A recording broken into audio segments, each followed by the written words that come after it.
एक प्राइवेट वकील को ना सरकार पैसा दे रही है, ना कोर्ट पैसा दे रही है, ना उसका खानदान कोई अडानी अंबानी और रतन टाटा है। वो बंदा कैसे करेगा? वो अकेला भी है तो भाई उसको अपने खर्चे तो चाहिए ना। तो प्राइवेट वकील चाह कर भी आपका फ्री में काम नहीं कर सकता, क्योंकि उसका क्लाइंटों के अलावा कोई माई बाप नहीं होता। और अगर क्लाइंट भी उनका मुंह पोंछ कर चले जाएंगे ये बोलकर कि भैया फ्री में काम करो, तो आपको दूसरे दिन उनकी मरनी पर जाना पड़ सकता है, क्योंकि वो शायद हो सकता है आपका काम करते करते चक्कर खाकर ट्रक के सामने आ गए हों, क्योंकि उन्होंने सुबह खाना ना खाया हो। मैं खुद की हूँ, आप लोग को ये चीज़ें सुनने में बड़ी ड्रामेटिक लग रही होंगी, पर मैं बहुत सारे क्लाइंट लोगों से जाकर भूखे पेट जाकर मिली हूँ। मेरे घर में कोई ग्रोसरी का आइटम नहीं था, मतलब यहाँ पर दिल्ली में इतने जल्दी में थी कि मुझे पहुँचना था, तो मैं रास्ते में भी नहीं खा पाई और मैं पहुँची। लिटरली बता रही हूँ, लौटते टाइम मुझे ऐसा चक्कर आया, एक बाइक ने इतने बुरे तरीके से हिट किया कि मैं उतना दूर फेंक आई। वो तो मेरे महाराज की कृपा है कि मैं जिंदा हूँ, वरना क्लाइंटों ने मेरे मरने का इंतजाम कर लिया था। बहुत मजा आता है किसी को काले कोट में देखकर अडानी अंबानी और रतन टाटा की औलाद समझना, लेकिन असलियत में वो एक गरीब बाप की औलाद होती है जिसको एनी हाउ अपने सर्वाइवल के लिए पैसे चाहिए होते हैं। नमस्कार दोस्तों, मैं साक्षी गुप्ता। आज आप लोगों को मैं एक सलाह देना चाहूँगी। देखिए, एक परेशानी है, मैं इस पर कई बार गुस्से में बात की हूँ, क्योंकि मैंने बचपन से देखा है मेरे पापा बहुत मेहनत करते थे और उनको उनके क्लाइंट्स जो थे वो फीस नहीं देते थे। मेरे पापा पहले काम कर देते थे, उसके बाद फीस मांगते थे। हम हमेशा बोलते थे पापा पहले मांगा करो, तो पापा बोलते थे कि बेटा क्लाइंट भाग जाएगा, और ये सच में होता है। मैं करीबन 10 से 15 क्लाइंट लूज़ की हूँ एडवांस पैसा मांगने की वजह से। मैं जब उनसे बोलती थी कि आप 50% एडवांस कर दो, मतलब 100 भी नहीं बोलती थी, 50 बोलती थी, तो भी क्लाइंट भाग जाता था। तो मैं एक चीज़ खुद पर्सनली फील की कि क्लाइंट जो हैं वो हैं, देखिए बुरा मानने वाली ज़रूरत नहीं है, और मैं आपको नहीं बोल रही।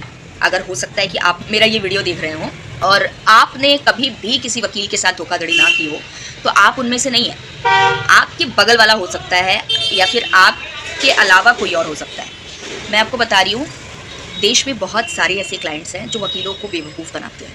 मैं लिटरली बता रही हूँ। पता है क्या करते हैं? मैं आपको साइकोलॉजी बता रही हूँ। अपना काम करा लेंगे। पहले तो वो क्या करते हैं, ऑब्जर्व करते हैं कि वकील साहब किस टाइप के हैं। अगर वकील साहब का कॉन्फिडेंस थोड़ा सा लूज़ है पैसा लेने के मामले में, तो वो क्या करते हैं, जानते हैं कि वकील साहब पैसा मांग नहीं पाएंगे। बहुत सारे हमारे देश में ऐसे वकील हैं ना जो मांग नहीं पाते हैं पैसा। समझो आप, है ऐसे लोग भी हैं। मैंने बहुत सारी चीज़ें, मैं सबको बारीकी से देख रही हूँ। मैंने मतलब मेरे अंदर ये है, मैं झूठी चापलूसी नहीं कर सकती। मुझे कुछ लोगों ने आकर बोला भी तू पागल वगल है, अब तो क्लाइंट से पंगे पालेगी। मैंने बोला भाई जो सच्चाई है वो है, मैं क्यों झूठ बोलूँ। मैं ऐसे हूँ, मुझे लिटरली मुझे पता है गाड़ी बंगला का शौक नहीं है। मैं आपको सच्चाई बताऊँ, मतलब अगर मेरे को मिल जाएगा तो कोई दिक्कत नहीं है, किसी को बुरा थोड़ा ना लगता है पैसा, लेकिन इतना ज़्यादा ऑब्सेशन कि मैं उस गाड़ी बंगले पैसों के लिए सच्चाई और अच्छाई का हाथ छोड़ दूँ, इतना नहीं है मुझे शौक। इतना है कि हाँ, ईमानदारी के पैसों से अगर आ जाए तो वाह वाह क्या बात है, लेकिन अगर ईमानदारी सच्चाई अच्छाई को बेच कर वो चीज़ें आएंगी तो रहने दो यार, ठीक है, इट्स फाइन। मेरे लिए वो एक छोटा सा कुटिया ही बढ़िया है। तो मेरा ये माइंडसेट है। तो मुझे क्या है, देखो, सच बोलने से उसको खौफ होता है जिसको किसी भी हालत में कोई चीज़ चाहिए होती है ना।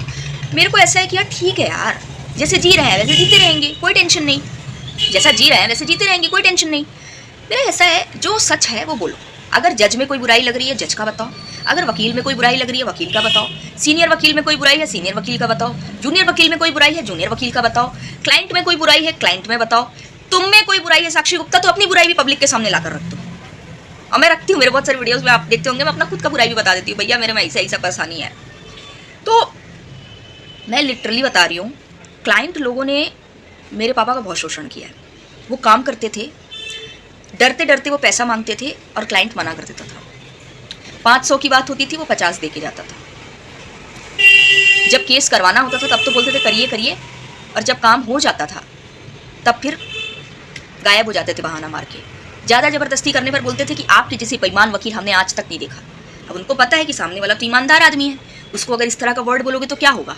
वो आदमी अपने आप को बचाने के लिए कि अरे बाप रे बाप मेरे ऊपर कहीं झूठा इल्जाम ना लगा दे, मेरे बारे में ऊट पटांग बातें जाके ना करने लग जाए, वो चुप हो जाता था। बोलते थे ठीक है भाई जाने दे यार, लेकिन बेईमान है मैंने बोल।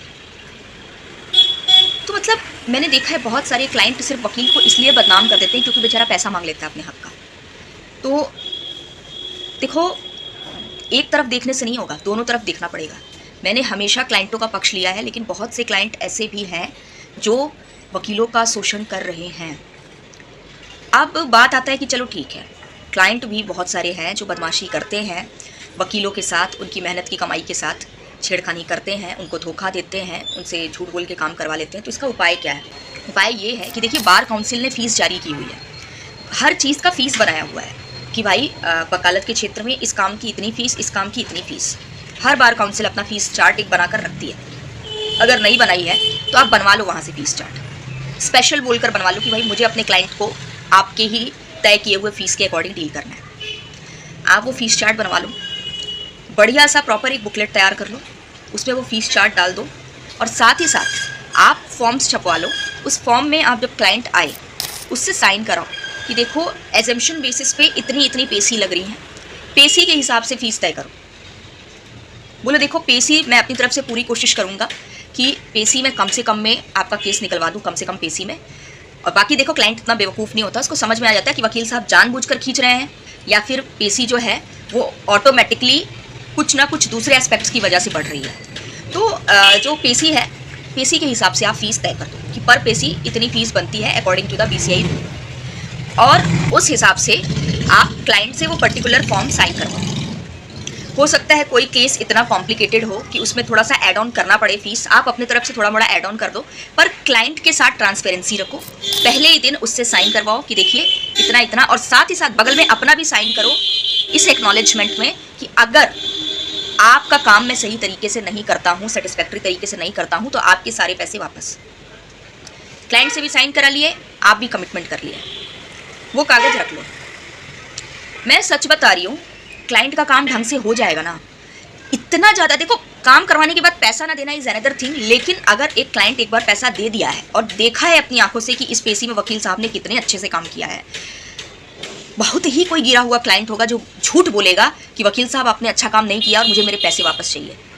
और झूठ बोलने की बात अलग है, सबसे पहली चीज़ तो कि भाई अगर मेरे साथ कुछ गलत हुआ है, मैं वकील साहब के पास अपना काम करवाने आई हूँ, वो अच्छा खासा अगर मेरा केस लड़ रहा है, तो मैं सिर्फ अपना वो 500 रुपये वापस लेने के लिए या अपना वो 5000 रुपये वापस लेने के लिए अपना केस खुद क्यों बिगाड़ूंगी? अच्छा खासा मेरा वकील अगर लड़ रहा है मेरा मामला, तो मैं झूठ ये बोलकर कि नहीं वकील साहब अच्छा केस नहीं लड़ रहे हो, आपने यहाँ पर कमी की, आपने वहाँ पर कमी की, जबरन झूठ बोलकर सिर्फ अपना पैसा रिफंड पाने के लिए मैं अपना केस तो ख़राब नहीं करूँगी ना। मुझे तो अपना केस अच्छी कंडीशन में चाहिए, मेरा अल्टीमेट गोल तो विन होना है। तो बहुत रेयर चांसेस हैं कि अगर आप अच्छा काम कर रहे हो तो क्लाइंट आपसे रिफंड मांगेगा, क्लाइंट आपसे रिफंड नहीं मांगेगा। क्लाइंट बस यही सोचेगा काश यार ऐसा कुछ फॉर्म वॉर्म साइन ना करवाए होते तो बढ़िया बेवकूफ़ बना के जाता। वकील साहब को लास्ट में बोल देता वकील साहब आप तो करप्टेड थे, मेरे को ऐसा फील हुआ, कुछ भी झूठी कहानी बोल दूंगा और वकील साहब को रिग्रेट फील करा के निकल लूँगा। वो होता है ना अंगूर नहीं मिले तो अंगूर खट्टे हैं, तो ऐसा करते हैं कि उन लोग जानबूझ के, मेरे को भी ऐसे करते थे ऑफिसेज वगैरह में, जब देखते थे कि कहीं सैलरी बढ़ाने को ना बोलते तो बोलते थे साक्षी मैडम आपको पता है आप ना इतनी गई गुजरी कंडीशन में ना, जितना हमारे यहाँ जो टॉयलेट साफ करती ना दीदी वो आपसे ज़्यादा टैलेंटेड है, आप बहुत गिरी हुई टीचर हैं, बहुत गिरी हुई, आपको तो 5000 भी नहीं देना चाहिए, 10,000 क्या डिजर्व करती हैं। और फिर उसके बाद मेरे जाने के बाद बोलते थे कि सुनो किस बेवकूफ़ ने उसकी तारीफ़ की थी, उसको पता नहीं चलना चाहिए कि वो कितनी टैलेंटेड है। समझ में आया? खार कहीं की झूठ बोले उसके सामने। आई नो कि वो अपने स्कूल की बेस्ट टीचर है, लेकिन उसके सामने बताना नहीं है वरना वो सैलरी बढ़ा देगी, उसको पता चल जाएगा उसकी वैल्यू। समझ गए? तो इसलिए चुप रहा करो। बाकी हमने किसी भी तरीके से उसका कॉन्फिडेंस तोड़ के उसको भगा दिया है। क्या लोग हैं तुम लोग उसके सामने उसकी तारीफ़ कर रहे हो? इस टाइप के होते हैं क्लाइंट्स भी, वो जानबूझकर वकील का मनोबल तोड़ते हैं, वकील को 4 बातें सुनाकर जाते हैं लास्ट में ताकि वकील साहब पैसे ना मांगे। समझ रहे हैं? झूठा झूठा उन पर एलिगेशन लगा कर जाते हैं कि आप में ये कमी थी, आपने ये किया, आप वैसे थे, आप ऐसे थे, जिससे कि उनको पैसा ना देना पड़े। इसलिए अल्टीमेटली या फिर अगर कोई ज़बरदस्ती करके मांगता है तो मैं देखती हूँ कई बार झूठा एलिगेशन लगाते हैं क्लाइंट कि वकील साहब मेरा अच्छे से काम ही नहीं किए, वकील साहब ने यहाँ कमी कर दी। मैंने अपनी आंखों से देखा है। क्या होता है पता है, जब अपने घर में ऐसी चीज़ें हो रही हो ना तब आपको असलियत पता चलती है। मुझे कई वकील बोलते हैं कि अरे बेटा बहुत तो मुँह चलाते हो यूट्यूब पे आकर, लेकिन तुम जिस दिन वकालत की सच्चाई से रूबरू होगे ना उस दिन पता चलेगा वकालत क्या चीज़ है। मैंने बोला बता दूं क्या सच्चाई इन लोगों को? फिर लगा जाने दो यार, कितने लोगों को बताते फिरोगे। अरे मैं वकीलों के ख़ानदान से हूँ यार, 3 वकील हमारे यहाँ रहे हैं। मेरा खुद का बाप जिसके साथ मैंने अपनी ज़िंदगी का सबसे ज़्यादा समय बिताया है वो भी वकील था। और प्रॉब्लम क्या थी ना, मेरे पापा का कोई चैम्बर नहीं था, कोई ऑफिस नहीं था। एक्चुअली छोटी सी स्पेस थी पापा की, उसी कोर्ट में एक टेबल रखा हुआ था, तो वहाँ तो हर समय वो काम कर नहीं सकते थे और कोई अलग से ऐसा ऑफिस था नहीं कोर्ट के बाहर। पापा ने क्या किया था, हमारे ड्राइंग रूम को ही अपना ऑफिस बना लिया था। अब हम लोग, और मेन एंट्रेंस वाला एरिया था वो, मतलब ऐसा एरिया था कि हम चाहते हुए भी, मतलब अगर हम चाहें भी तो भी हम उससे अपने आप को आइसोलेट नहीं कर सकते थे उस कमरे से। हमको वहाँ पर मतलब हर चीज़ें, रिलेटिव भी आ रहे हैं, गेस्ट भी आ रहे हैं, हमारा ट्यूशन टीचर भी आ रहा है तो वहीं पर डील कर रहा है। तो हम लोग अपने घर में अपनी आंखों से पापा की क्लाइंट डीलिंग्स देखते थे, पापा का काम देखते थे, पापा कॉल पे हमारे ही सामने बात कर रहे होते थे। तो मेरे को ना, मैंने पूरी ज़िंदगी ही कोर्ट कचहरी देखा है, पूरी ज़िंदगी। मेरे पापा मुझे कोर्ट लेके भी जाते थे कई बार। मैं बोलती पापा क्यों लेकर जा रहे हो? बोलते सीख लो बेटा, शायद कभी ज़िंदगी में तुमको पता चले तुम्हारा पापा कितना मेहनत करता है। इस टाइप से किसी भी चीज़ को दिमाग में लेकर वो मुझे लेकर जाते थे, मतलब थोड़ा वो दिखाने के लिए भी, पता नहीं क्यों पापा लेकर जाते थे, जब पापा चाहते ही नहीं थे कि मैं वकील बनूं, लेकिन पापा लेकर जाते थे। तो मैंने देखा हुआ है, बहुत देखा है, बचपन से देखा है, चीज़ों को समझा है, इसलिए मैं सच्चाई से बता रही हूँ। मेरे फादर ने सफ़र किया है उस लेवल का, और मेरे फादर जैसे देश में और भी बहुत सारे वकील होंगे जो रिलेट कर पाएंगे इस चीज़ से। अगर आप रिलेट कर पा रहे हैं तो आप बताइएगा कमेंट सेक्शन में। तो है, सच्चाई है ये। बहुत सारे वकीलों को सिर्फ इसलिए बदनाम किया जाता है क्योंकि वो अपने हक के पैसे मांग लेते हैं। बहुत सारे वकीलों से क्लाइंटों को सिर्फ इसलिए परेशानी हो जाती है क्योंकि वो अपने हक का पैसा मांग लेते हैं और उनकी बेईमानी को सपोर्ट नहीं करते, इसलिए बदनाम किया जाता है। बहुत सारे वकील मन लगाकर काम नहीं कर पाते हैं सिर्फ इसलिए क्योंकि उनको उनके अधिकार का पैसा नहीं मिलता। और रही बात फ्री में काम करने की, तो मैं आपको बता दूं, सरकारी वकील फ्री में काम करने के लिए ही बनाए गए हैं। अगर फ्री में सर्विसेज देने की कोई नीयत नहीं होती देश के बड़े बड़े जो बैठे हुए हैं ऑफिशियल्स उनकी, तो मैं लिटरली बता रही हूँ आपके लिए सरकारी वकील नहीं बनाया जाता। तो लोग, बहुत सारे लोग आकर बोलते हैं कि प्राइवेट वकील फ्री में काम क्यों नहीं करते। इसलिए नहीं करते हैं क्योंकि ना उनको सरकार पैसा देती है, ना उनके पिताजी अंबानी होते हैं, अडानी होते हैं, रतन टाटा होते हैं, ना वो पूरी ज़िंदगी सिंगल होते हैं कि उनके ऊपर कोई खर्चा नहीं होता, ना अपनी बीवी का, ना अपने बच्चों का, ना अपने माँ बाप का। सिंगल आदमी के पास भी तो माँ बहन होती है, ठीक है। और ना उनके पास किसी भी तरह का ऐसा कोई कोर्ट का सपोर्ट होता है कि कोर्ट उनको फंडिंग कर रही है। एक प्राइवेट वकील को ना सरकार पैसा दे रही है, ना कोर्ट पैसा दे रही है, ना उसका खानदान कोई अडानी अंबानी और रतन टाटा है। वो बंदा कैसे करेगा? वो अकेला भी है तो भाई उसको अपने खर्चे तो चाहिए ना। तो प्राइवेट वकील चाह कर भी आपका फ्री में काम नहीं कर सकता क्योंकि उसका क्लाइंटों के अलावा कोई माई बाप नहीं होता। और अगर क्लाइंट भी उनका मुंह पोंछ कर चले जाएंगे ये बोलकर कि भैया फ्री में काम करो, तो आपको दूसरे दिन उनकी मरनी पर जाना पड़ सकता है, क्योंकि वो शायद हो सकता है आपका काम करते करते चक्कर खाकर ट्रक के सामने आ गए हों क्योंकि उन्होंने सुबह खाना ना खाया हो। मैं खुद की हूँ, आप लोग को ये चीज़ें सुनने में बड़ी ड्रामेटिक लग रही होंगी, पर मैं बहुत सारे क्लाइंट लोगों से जाकर भूखे पेट जाकर मिल रही हूँ। मेरे घर में कोई ग्रॉसरी का आइटम नहीं था, मतलब यहाँ पर दिल्ली में इतने जल्दी में थी कि मुझे पहुँचना था, तो मैं रास्ते में भी नहीं खा पाई और मैं पहुँची। लिटरली बता रही हूँ, लौटते टाइम मुझे ऐसा चक्कर आया, एक बाइक ने इतने बुरे तरीके से हिट किया कि मैं उतना दूर फेंकाई। वो तो मेरे महाराज की कृपा है कि मैं जिंदा हूँ, वरना क्लाइंटों ने मेरे मरने का इंतजाम कर लिया था। तो बहुत मज़ा आता है किसी को काले कोट में देखकर अडानी अंबानी और रतन टाटा की औलाद समझना, लेकिन असलियत में वो एक गरीब बाप की औलाद होती है जिसको एनी हाउ अपने सर्वाइवल के लिए पैसे चाहिए होते हैं। अब आप चाहते हो कि वो करप्टेड एडवोकेट्स के साथ मिलकर काम करें तो बिल्कुल करो, लेकिन अगर आप चाहते हो कि वो करप्टेड एडवोकेट्स के साथ मिलकर काम ना करे, मजबूर ना हो इतने ज़्यादा, अभी समझ लीजिए उसकी माँ को कुछ हो जाए, उसकी माँ के मुंह से खून फेंक रहा है, डॉक्टर बोल रहा है इनका ऑपरेशन करना है जल्द से जल्द, कुछ भी मतलब किसी भी रीज़न की वजह से, आप कहाँ से पैसा लाओगे? एक आदमी इसी पॉइंट पर करप्ट बनता है, फिर उसको कोई बुलाता है करप्टेड आदमी अपने पास, देख पैसे का इंतजाम हो जाएगा पर मेरे लिए काम करना पड़ेगा। जो जलवे तू न्याय करने के लिए दिखा रहा है, अन्यायियों का साथ देकर तू वो जलवे दिखा, और उस पॉइंट पर वो इंसान की ज़िंदगी बदल जाती है। फिर लोग आकर बोलते हैं सारे लोग अन्यायी होते हैं, नहीं भाई अन्यायी नहीं होते, उनको अन्यायी बनाया जाता है। मैं तो वैसे कुछ नहीं होने में, मैं सुसाइड करना पसंद करूँगी, लेकिन मैं इस टाइप का कभी नहीं, कभी भी जीवन में अगर ऐसा मोड़ आया तो मैं गलत का रास्ता तो कभी नहीं अपनाऊँगी। लेकिन हर कोई इतना मजबूत नहीं होता है कि वो मरना पसंद करेगा लेकिन बुराई का रास्ता नहीं अपनाएगा।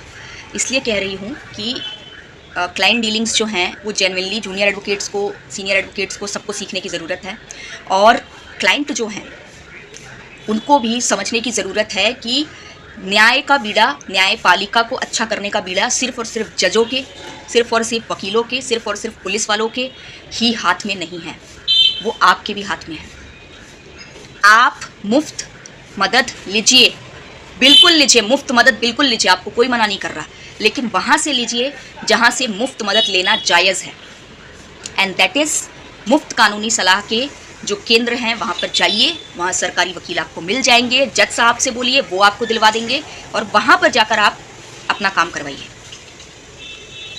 किसी गरीब वकील जिसकी आर्थिक स्थिति खराब है उसके ऊपर भावनात्मक दबाव बनाकर उससे अपना काम ज़बरदस्ती मत कराइए, वरना लिटरली बता रही हूँ आपका काम हो तो जाएगा हमारे जैसों पर भावनात्मक दबाव बनाकर, लेकिन हमारे बच्चों की आत्मा या हमारी माँ की आत्मा जब बिलखेगी ना तो वो एक जो होता है ना बरक्कत, वो नहीं मिलती है उस काम में।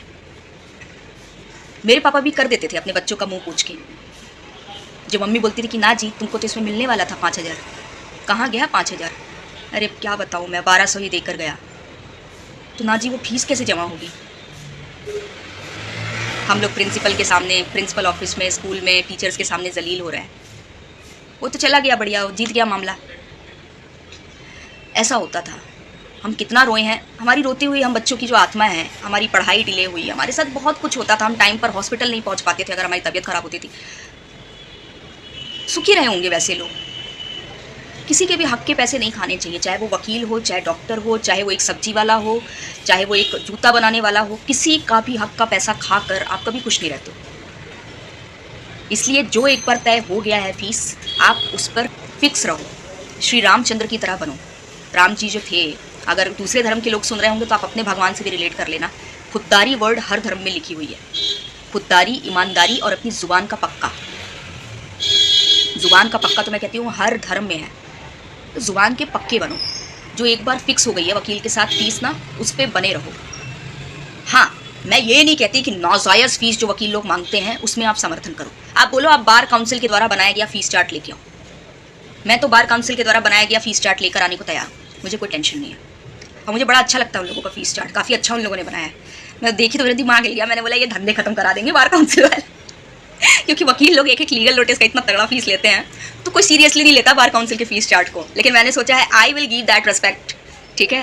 तो मैं तो बार काउंसिल के फ़ीस चार्ट को यूज़ करूँगी आगे इन फ्यूचर, ठीक है। अभी फ़िलहाल तो बार काउंसिल वाले मेरा फ़ीस चार्ट देख लिए तो बेहोश हो जाएंगे, बोलेंगे ए भगवान, ऐसे भी क्या बुरे दिन आ गए थे बहन तेरे जो इतने सस्ते में काम कर रही है। लेकिन द थिंग इज़ दैट कि मैं इसलिए कर रही हूँ अभी फ़िलहाल क्योंकि मैं ऐसा समझती हूँ कि मैं अभी इतनी कोई काबिल एडवोकेट नहीं हूँ, ठीक है, कि मैं बार काउंसिल का फ़ीस चार्ट फॉलो करूँ। तो इसलिए मैं मतलब मेरा है बचपन से, मैं अपने आप को अंडर एस्टिमेट करती हूँ तो इसलिए। लेकिन अभी तक जितने लोगों की हेल्प की हूँ किसी ने बुराई नहीं की है, बल्कि पैसे भी दिए हैं और तारीफ़ भी किया है। बाकी फिर भी भगवान जाने, मतलब एक अंदर अभी 1.5 साल हुआ है मेरे को, 1.5 साल क्या ही होते हैं। तो 1.5 साल में मैं अपने आप को इतना बड़ा तोपचंद तो नहीं महसूस करती हूँ कि मैं बार काउंसिल का फ़ीस चार्ट यूज़ करूँ। बाकी जिस दिन इतनी काबिलियत महसूस होगी अपने आप में तो मैं बार काउंसिल का फ़ीस चार्ट यूज़ करूँगी। एंड उसके बाद मैं स्ट्रैटेजी ऐसी बनाऊंगी जिससे कि जो ये बदमाश क्लाइंट्स हैं इनके लफड़े में मैं तो ना पड़ूँ, जैसे मेरे पिताजी पूरी ज़िंदगी पड़े। एंड ये जो वीडियो, ये जो बात है, ये सारे क्लाइंट पर लागू नहीं होती है। मेरे बहुत सारे ऐसे क्लाइंट हैं जिनके दम पर ही मैं यहाँ पर बैठी हुई हूँ और वीडियो बना रही हूँ। तो इसलिए आप, ऐसा नहीं है, हो सकता है आप अच्छे क्लाइंट की लिस्ट के बंदे हों तो अपने आप पर गर्व महसूस करिए, और जो बुरे क्लाइंट्स हैं ऐसे लोगों को मेरे साथ सबक सिखाने में सपोर्ट करिए, सहयोग करिए। तो धन्यवाद। आपको अगर ये वीडियो पसंद आया हो, मेरी बातें जायज़ लगी हों तो अपना कमेंट सेक्शन में रिव्यू ज़रूर दीजिएगा। चैनल को सब्सक्राइब नहीं किए कर लीजिएगा, वीडियो शेयर करिए। इस तरह का जो एक बैलेंस है वकील और क्लाइंट के बीच का पैसों को लेकर, ये बनना चाहिए देश में, जिससे कि करप्शन पे भी काफ़ी बुरा इम्पैक्ट पड़े। हाँ ठीक है, जुडिशियल करप्शन पे काफ़ी बुरा इम्पैक्ट पड़े, एंड साथ ही साथ जो अच्छे क्लाइंट्स हैं उनका भी भला हो, जो जेन्युइनली ईमानदारी से वकील साहब को पैसे देकर चले जाते हैं। पर वकील साहब इतने दुष्ट हैं कि नमक हराम टाइप के हैं कि वो पैसे लेने के बाद भी ढंग से काम नहीं करते, ठीक है। तो वो जो है वो एक बैलेंस बने, ना वकील साहब कुछ बदमाशी कर पाए ना क्लाइंट कर पाए, दोनों के दोनों एक दूसरे की परिस्थिति को समझते हुए आगे बढ़ें और न्याय तक पहुँचें। तो चलिए आज के लिए बस इतना ही, धन्यवाद।